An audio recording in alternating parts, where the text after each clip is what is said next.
After the finished mystery was published, there were efforts by the government of both the United States and Canada to suppress its distribution. Well, why? What really happened? But in the community at large, people were taking note of the finished mystery. They originally planned on a distribution of about less than 100,000, and within a short time, over 850,000 copies had to be printed. The clergy hated the book. It exposed their unscriptural teachings and practices, and it publicly condemned them for their involvement in the World War. The clergy fought back. Using the heightened patriotism of wartime to their advantage, they falsely accused the Bible students of sedition, espionage, and treason. And they urged the U.S. government to halt their work. On May 8, 1918, Joseph Rutherford and 7 of his associates were arrested.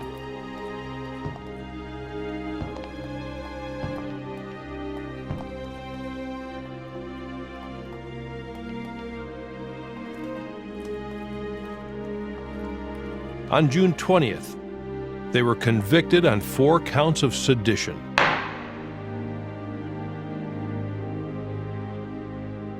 July 4th, 1918, Rutherford and his associates were transported to the federal penitentiary in Atlanta, Georgia. The sentence? 20 years in prison. George Fisher, Hugh McMillan, Robert Martin, Frederick Robeson, Joseph Rutherford, William Van Amberg, Clayton Woodworth. Sentenced to 10 years in prison, Giovanni De Cecca.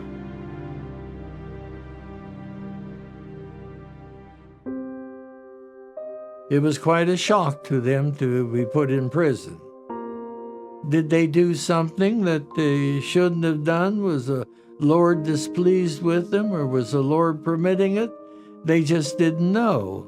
The devil stirs up people to oppose us either directly or indirectly. Now, the charge of sedition has been one often used against Jehovah's people. This is just another ploy. Those brothers certainly were not going around trying to undermine the U.S. government. On August 26, 1918, Brooklyn headquarters was shut down. Operations were moved back to Pittsburgh. In the minds of the clergy, the voice of the Bible students had been silenced. When Rutherford and his friends end up in legal trouble, they take the Bethel home in Brooklyn and they put it up as bail money. But the timing of it is interesting. Take a look at this. Were they shut down? We've already talked about this in our Watchtower and pandemics discussion. It was just Rutherford and his friends who were unable to do any work when they were sent to prison, but Watchtower itself, in its work, was able to continue. Rutherford had the finished mystery published right away so that he could make money very quickly. And it's interesting to see that in the Brooklyn Daily Eagle of February 2nd, 1917, there is a headline stating Tabernacle for sale, Pastor Russell's church to be disposed of. This is 2 weeks after Rutherford becomes president. Rutherford starts selling off property to make money right as soon as he becomes president. And Watchtower continues to sell properties to make money up until this present time. We know what happened to the Brooklyn Tabernacle and who it was sold to. The property was sold in August of 1918.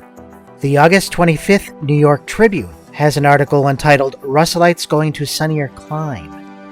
And in that article it states that on July 20th, The sect sold the Brooklyn Tabernacle at 13 Hicks Street to the Cameron Machine Company. Last week, much of the office furniture at the headquarters, Bethel Home at 122 Columbia Street, was sold. Dr. Spills said that the Bethel Home had not been sold, but intimated that it might be any day. According to the New York Herald of August 25, 1918, in the article entitled, "Russellites Will Desert Brooklyn," it states, "The Russellites, who have for years made Brooklyn their home and whose leaders were sentenced recently as draft obstructors to 20 years imprisonment in the Atlanta Federal Prison, intend to leave Brooklyn." Dr. Walter E. Spill, vice president of the People's Pulpit Association, the local body, admitted yesterday that after a conference in which the imprisoned leaders participated, such a step had been decided upon. As a first step in this plan, the old Brooklyn Tabernacle at 13 to 17 Hicks Street has been sold to the Cameron Machine Company Incorporated for $13,000. Much of the office furniture at the Bethel at 122 and 124 Columbia Heights has been sold. Dr. Spills said that the organization still owns this extensive property, but indicated it might be disposed of at any time. This article ends with, "The organization feels that the prosecution in Brooklyn of its chief officials and their conviction has greatly impeded it in the pursuit of its religious work." The July 23, 1918 Sun wrote that the People's Pulpit Association has secured court permission to sell for $13,000 the building at Hicks Street, Brooklyn, which was used as a headquarters for the followers of the late Pastor Russell. The Cameron Machine Company is the new owner. According to the U.S. inflation calculator, the inflation rate from 1918 to 2021 for $13,000 is about $250,000. The Bethel home in Brooklyn was given as bail, according to this newspaper article from May 9, 1918. It says that all 6 men were admitted to bail last night after the officers of the Bible Students Association met and transferred the Bethel home at 13 Hicks Street, Brooklyn, the property of the association, to John G. Stevens, who acted as bondsman. The article has some interesting details as well. It says that this was the old home of Dr. Henry Ward Beecher, and according to Assistant United States Attorney Charles J. Buchaner, the association of which he is the head, Rutherford, collected upward of $300,000 from member students last year. Rutherford says to Marshall Power, who's visiting, "I want to tell you, Marshall, that you're sitting right now on the very spot where Abraham Lincoln sat when he appointed Henry Ward Beecher the envoy of this country to Great Britain during the Civil War." The Brooklyn Daily Eagle of May 9, 1918 reports that the Russellites give Bethel deed as bail and that was invalid. It says bond accepted over protest of Assistant U.S. Attorney. Prisoners keep out of jail. Well, that was just for a short time, of course. The article says, Buchner declared that to transfer the deed of the property, which is valued at $100,000 and has an equity of $60,000 exempt from taxation, as the property of a religious organization, was invalid, and that the bond was worthless because it did not contain proper attestation to the signature of the secretary of the corporation. The property was transferred to Stevenson so that it might be used as bail. While it was in the name of the corporation, it could not be used as bail for the individuals. To get around this, at the suggestion of lawyer Sparks, Rutherford called a meeting of the trustees in the marshal's detention room, presided over it, and, by the votes of the trustees under arrest with him, transferred the property to Stevenson. Prosecutor Melville J. France was asked today if he intended taking any action regarding the alleged illegal bail bond. "I am not discussing questions concerning the legality of bonds with newspapers," said the prosecutor angrily. "Are you going to have the marshal rearrest the Russellites?" he was asked. "I will not discuss it," he answered. "Is it true that these men are at liberty on an illegal and worthless bond?"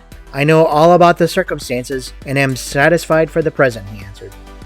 This is quite an extensive and expensive bail bond. In today's money, the equation calendar lists this as almost $1.8 million. So very interesting history behind their bail bond. Buchner accepted as bail bond the deed of the property of the Bethel home, executive headquarters of the Russellites, which had been transferred to John F. Stevenson, a Russellite, a few moments before. in order to save the men from spending the night in jail. So they signed the deed of a corporation over to Minutes. a private individual, and then he put it up For bail. for bail. Yeah. Okay, that would make sense. So Bushner declared that the transfer of the deed of the property, which is valued at $100,000, has an equity of $60,000 exempt from taxation, as the property of a religious organization was invalid, and that the bail bond was worthless because it didn't contain the proper attestation to the signature of the secretary of the corporation. So they hadn't even signed it. They were, what do? We don't want to go to jail. We don't want to go to jail. And so they rushed it through. So the secretary, which would have been Van Amberg, right? Van Amberg should have signed it, and he hadn't signed it. So the property was transferred to Stevenson so that it might be used as bail. Well, here's, I'm going to throw a thought in there, and I think I'm right in this. For something, or else all corporations would be doing this. There's probably a law. This one I don't know, but I'm using just a little common sense here on all this. There's probably a law that CEOs can't use their corporations for bail money. That's probably why that newspaper article came out and find all that. So what did they do? Watchtower style? Well, we'll transfer the deed to somebody else and use it as bail. So now let's rewind the whole thing. Okay. Rutherford, financial troubles. He goes to California. There's not enough going on at the society. Oh, can I borrow $1,200, start a law practice? Russell dies. Woof. He swoops back in to Bethel, the society again. 2 weeks after wrestling the corporation from the rightful board and all that, he sells a building. And that one, didn't the Tabernacle sell for $13,000, right? 13,000 a few months later, yeah. Which in today's terms is probably $500,000, right? That's what it was, $250,000 when you do the calculation. Okay, 250. Okay, $250,000. 13,000 was so that he raised $250,000, which is nothing to sneeze at. And then they do all this stuff with the Finnish mystery, raise a ton of money, get arrested, go to jail.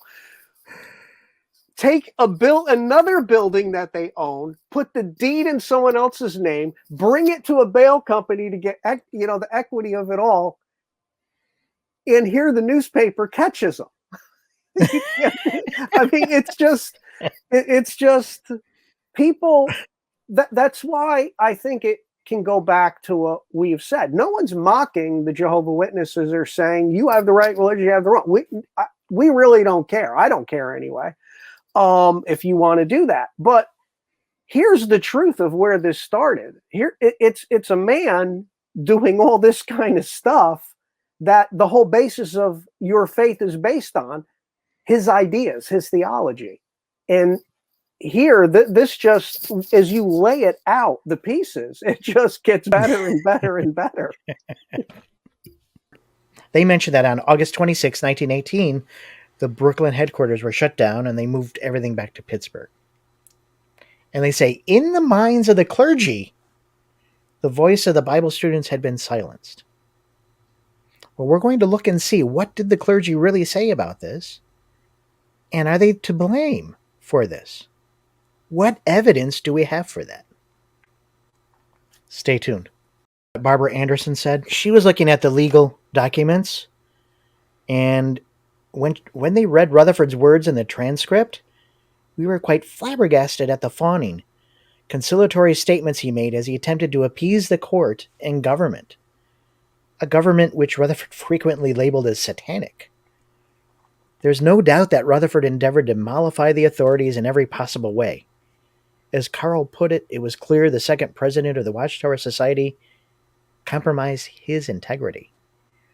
We concluded that Rutherford's guilt must have been the reason why, when he came out of prison, he vowed to go full speed ahead to announce the kingdom message, no matter how severe the persecution. Which is what got them into trouble in World War II. But then he tried to appeal and appease the government there with Hitler as well. See our neutrality discussion on that. So Watchtower claims that the clergy hated the book and this is why it was banned. So I started to search the newspapers.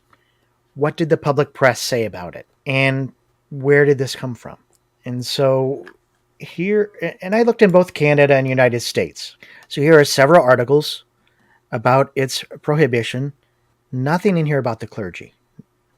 Nothing at all. Now, again, getting back to what we said earlier about the creature worship, you can only imagine how angry Rutherford was when he was reading in the paper, Russellites raided, Russell men. Yeah.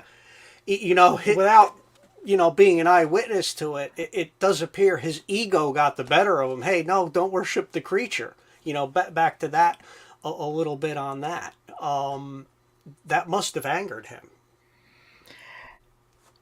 Yeah, especially with how we see him going off in the future in building a whole religion around him and what happened to him here in this specific instance in his life. And in our discussions to the people watching these videos, we hope we could show that through all our videos collectively, starting with the history. Yeah, and a lot of this we've discussed already in, again, that Judge Rutherford judges sheep and goats discussion, where you start to see how everything is started to apply. Everything Watchtower interprets, allegorically or prophetically, all applies to what Rutherford was doing from 1919 on into the 1920s. Well, even after he got out of prison in the video, Faith in Action, they make it appear that the convention that they made and the new golden age coming out was nothing shy of a miracle for it to happen. Well, they were still, while those men were in prison, they were still actively going about their business and preaching and doing what they wanted to do. So it's not like to set up a convention, they did that all the time. That wasn't a miracle to do. I mean, I could say if the whole world blew up around the convention site and that was staying, yeah, okay, that was a miracle. But yeah, and we've discussed this too in our pandemics, Watchtower and pandemics discussion, because that was why did some of the work shut down? Not all of it. It was because of the Spanish influenza, not because, and they could distribute any other book they wanted, just not this one. Mm-hmm. And so they did. We have evidence of that. They had conventions. They had that they cut the pages out to avoid going to jail. Yeah. My copy of the Finnish Mystery has the pages cut out. So that was a compromise. They didn't want to end up, okay, wait, we did it. They went to jail, I don't think, on their own entire accord. Here's the question. Why did they go to jail? For sedition. Let's see. Let's look at the documented evidence. Is it what Watchtower claims? Is it have anything to do with Finnish Mystery? Or is it something different? Stay tuned. So here's letters from opposers. And why are they opposing it? I don't really see here that it has anything with the scriptures. It's basically, we have Mennonites in this town and they say they don't believe in fighting. But he says, I don't know what countryman Mr. Rutherford is. I don't think he can be an Englishman. So the unfinished mystery is this. Whatever town the Russellites go to, they get the best theaters, run picture shows, pay their men big money, seat free, no collection. Mystery. Where does this money come from? Wake up and support our boys at the front. And don't forget the Canadian Patriotic Fund. Basically, they were telling them, they didn't want to be involved in the military. The problem was, what do you tell those who are already in the military? What did Watchtower get in trouble for, right? And again, back to, hey, our boys are fighting war. You're renting out these luxury, all these expensive. And from there, Beth Sarim. So there's a pattern. And when you count the number of the Finnish Mystery books printed and distributed by their members, that was a considerable windfall. So there are some mysteries about the Finnish Mystery. And one of them is the print runs. Here's a mystery about the Finnish Mystery. How many Finnish Mysteries were printed? That's a really good question. The first edition here has a print run of 75,000. The next edition, 393,000 edition. 850,000 edition. The final hardcover edition that I have has a print run of 850,000. There's a discrepancy though. There's two finished mysteries here with two different covers printed at two different times, and yet they both have the same print run, 850,000 edition. And they were printed at different times at different years. Why? I don't know. Possibly an error. Possibly it was cheaper just to reprint the book with the same title page without retypesetting the number. The final print run with the revised finished mystery without the Ezekiel portion of the book. And this book also has a revised Revelation 12 section. See our Man Who Dared Disfellowship Judge Rutherford discussion as to the story behind that. But this print run is 2,694,000 edition. The deluxe edition of the finished mystery had a print run of 3,332,500. How could the 1923 print run be more than the 1927 print run? The numbers are all over the place. Every time they printed a new batch of books, they would increment the numbers so that one would know how many millions of copies of that particular book was printed. But in regards to the finished mystery, it was just entirely random. But if you look in the court transcript, it mentions that there was a 50,000 edition of the finished mystery. There wasn't. The first run is 75,000. Are they purposely undercounting the print run to the government in an attempt to hide 25,000 copies that are out in the public? The transcript mentions the 850,000 edition. There is no 50,000 edition. Another mystery about the finished mystery. So the print runs are very strange. They're all over the map. They don't seem to match. Well, here's a thought on this. Were they trying to hide how many books they printed against the government that the government wasn't happy with? Were they trying to cover up? Were they selling more than they're admitting? I mean, there's a whole, based on that alone, there's a whole slew of ideas you could come up with. Conspiracy theories, I'll be honest with that, for lack of a better word.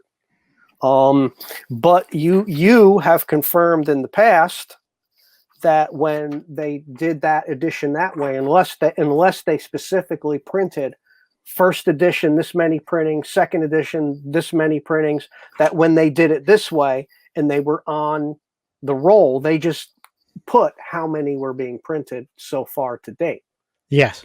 So what is now? You came up with 850. What was the other one? There was a 2 million something edition and a 3 million something edition. What years were those? Because this is 1980. In the early 1920s was the 3 million edition, and 1927 was the 2 million edition. It was reversed. Okay. They weren't careful with the numbers. So once again, was it a mistake? It's highly unlikely Rutherford would allow somebody to take away anything. If anything, they'd want more.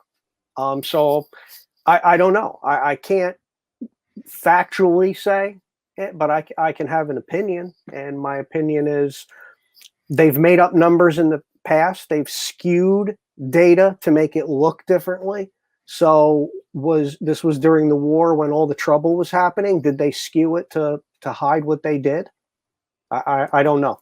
So there's a pattern, and when you count the number of the finished mystery books printed and distributed by their members, that was a considerable windfall all at once to receive that kind of money. So yes, they invested it back in and put, like it says, theaters, this and that, to a message that the people didn't want to hear. They were feeling, not the clergy wasn't entirely sitting there pointing at them as stirring it up. It was a lot of people themselves. Hey, we're going to war here. We're doing this. You're doing that. So it's not the picture they're painting. And what was the public hearing? In this article, here's a good example of that. Pro-German, too mild entirely for this chap.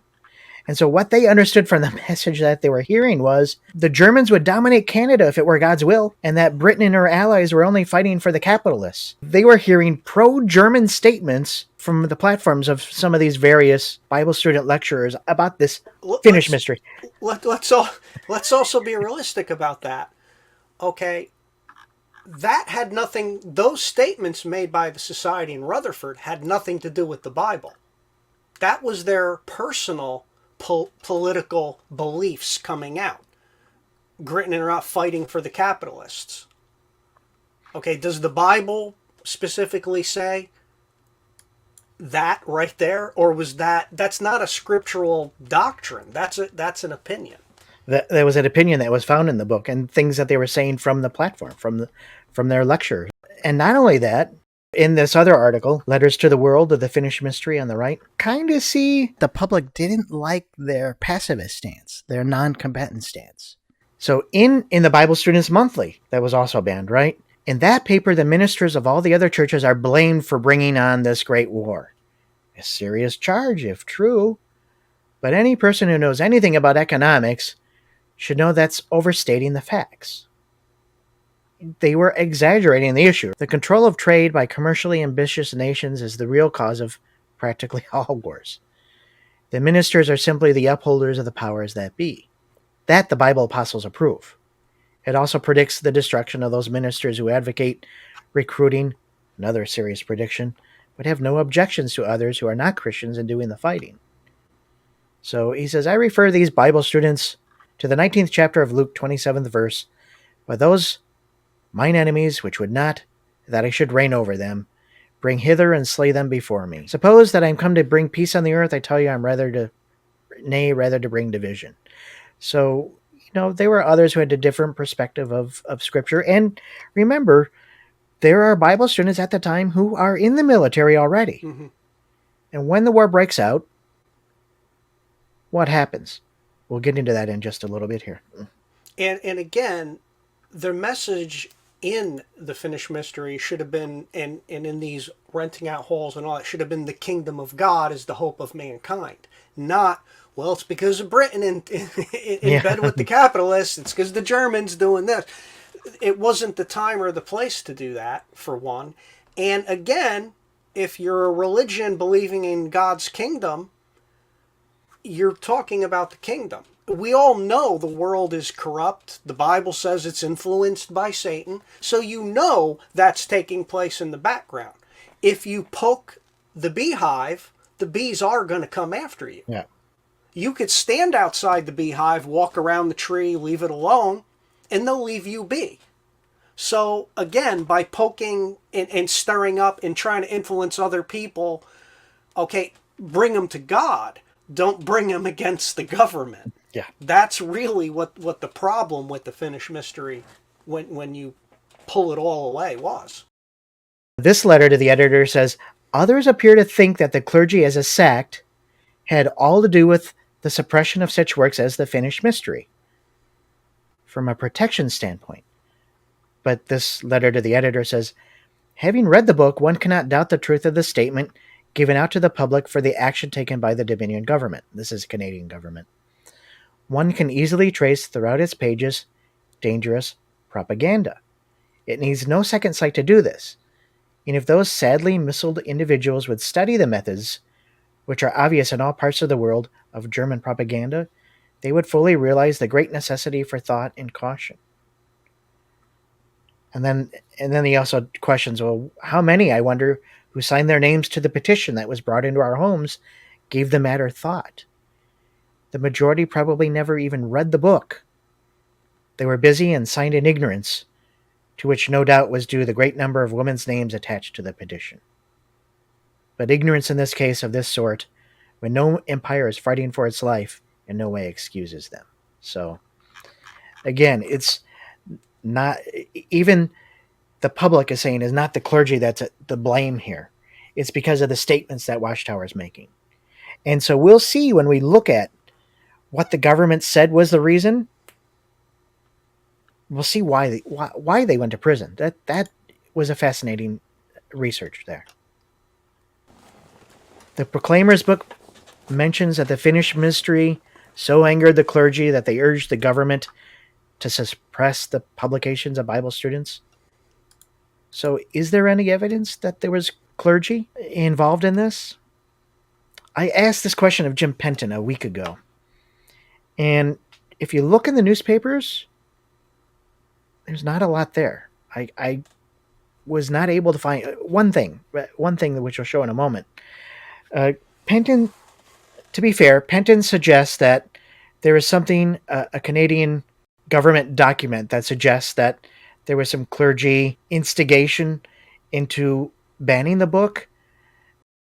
So in Penton's Jehovah's Witnesses in Canada, Champions of Freedom and Speech and Worship, the book that he wrote while he was still a Jehovah's Witness, he gives some examples of clergy reaction, but it isn't like they all stood together against Watchtower, as Watchtower tries to describe it. It was individual members of the clergy, not a conspiracy.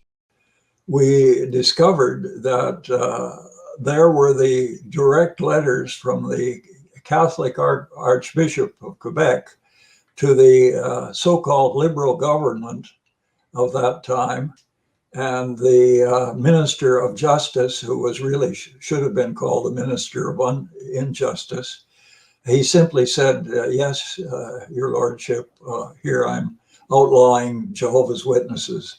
And that went on till the end of the war, or to an extent, because the literature was still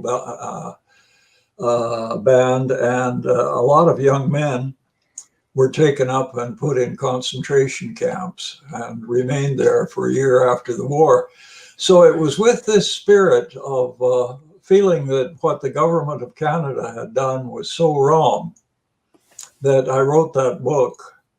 But I relied too much on the tales of the Watchtower Society in the first chapter. If we go by this documented evidence, it could go either way.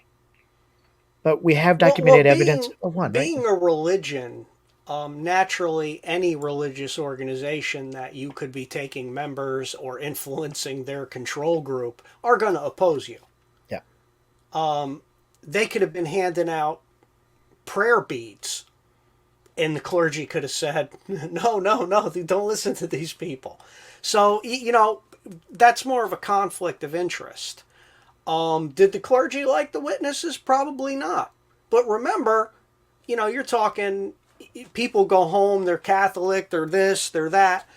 Fathers don't want their daughters dating Jehovah's Witness Bible students. So there's that in there, but does that mean it was a big, like the Pope himself came down and said, attack Jehovah's Witnesses because they are God's organization and we don't know better? No, that I wouldn't say that's the case. If it happened, it was just individuals, right? And there would be a lot of other evidence in the papers of hey, stop these people, stop it's just not there. Well, we can see how Watchtower was reacting to this, because some of these advertisements says Pastor Russell, the finished mystery, and the clergy, right? Here's another one, religious intolerance. Must the people of Canada be barred from reading the finished mystery, the most wonderful book ever published apart from the Bible? That's quite a sales pitch for the book. Advertise, yeah. A free lecture, subject, the mystery revealed on the finished mystery. And it says, who is responsible? In 1918, a Revelation book in Ezekiel was banned in Canada. Who are the instigators? They're blaming the clergy. Right? So.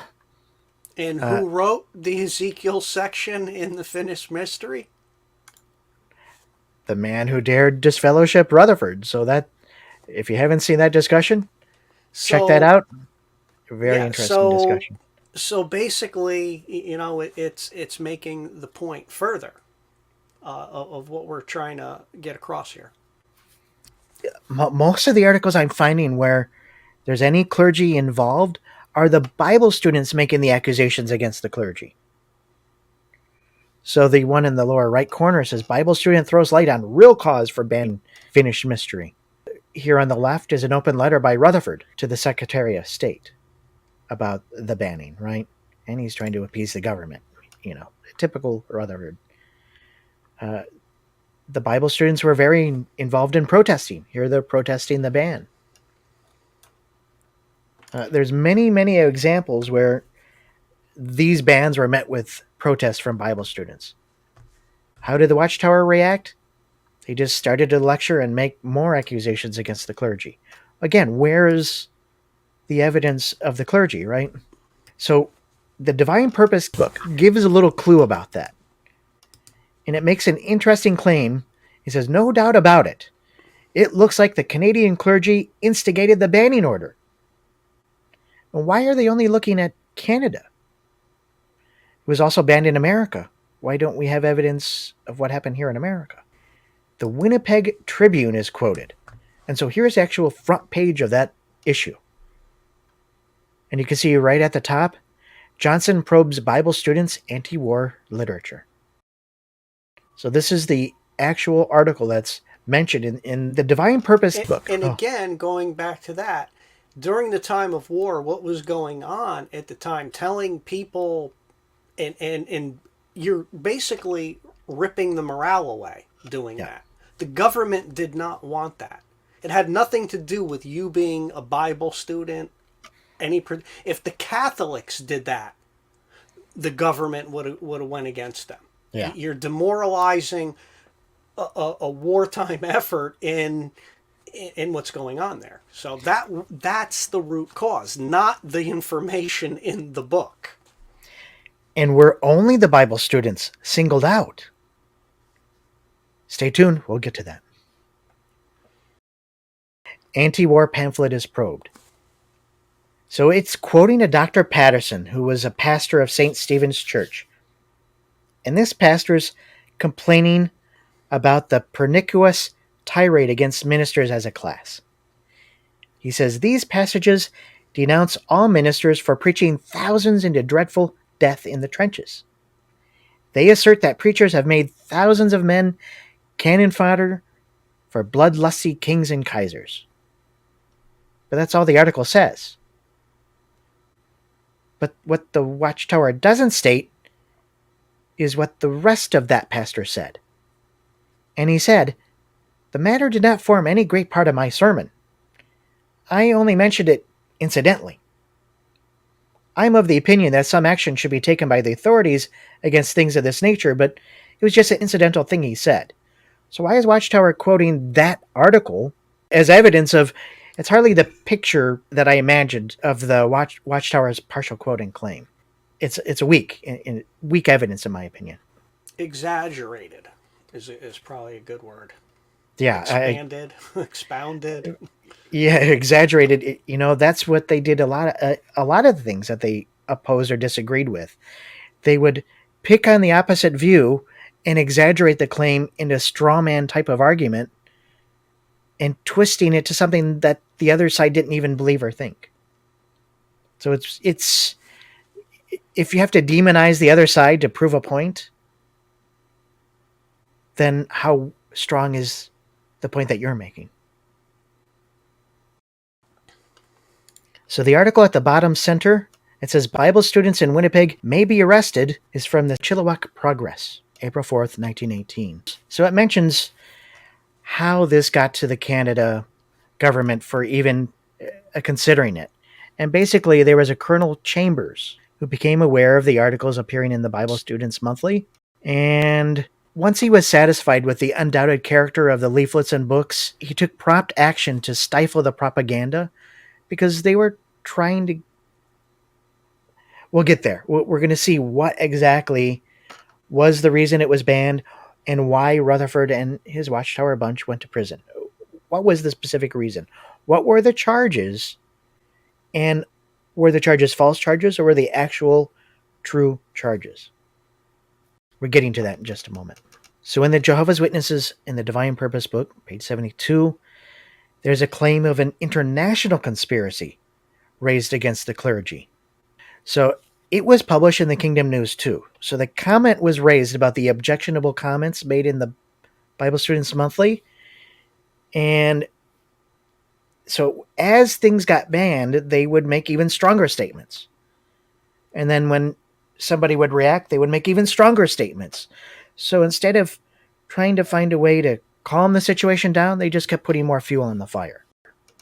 So in this article, Kingdom News 3, it says, to promote that an unofficial coordinated action was in progress against the Bible students, Rutherford later reported, not at the time, he later reported, still according to witnesses' contemporary history, the opinion of General James Franklin Bell, the commander of Camp Upton on Long Island, New York. Bell had told Rutherford that in 1917 a group of priests sent a committee to Washington, D.C. to deliver an amendment to the espionage law.